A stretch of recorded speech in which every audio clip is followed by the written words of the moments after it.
chapter 13.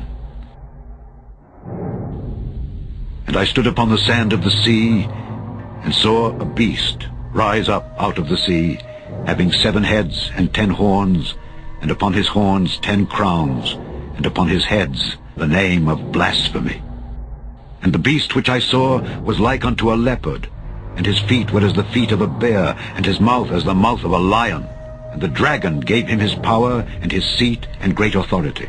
And he caused all, both small and great, rich and poor, free and bond, to receive a mark in their right hand, or in their foreheads, and that no man might buy or sell, save he that had the mark, or the name of the beast, or the number of his name. Here is wisdom.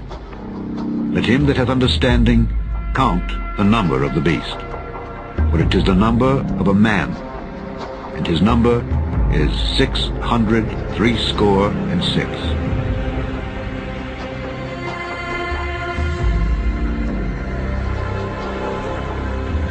The symbols on the British coat of arms reveal Britain's Hebrew origin. According to the Bible, the harp symbolizes the Hebrew King David. The biblical roaring lion and unicorn holding up the shield symbolize the nation of Israel. The motto Jun Amen Dwa means God in my right, indicating the divine right of the British monarch to an eternal throne. Now what makes this really interesting is that the full symbol contains all the biblical revelations and symbolisms of the Antichrist himself.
This monument behind me in the middle of Fleet Street is very, very interesting.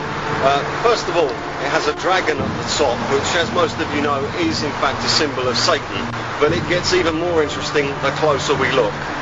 At the bottom of this monument, we have two very well-known figures, Gog and Magog, the giants from the book of Revelation, who will do battle with God Almighty himself at Armageddon.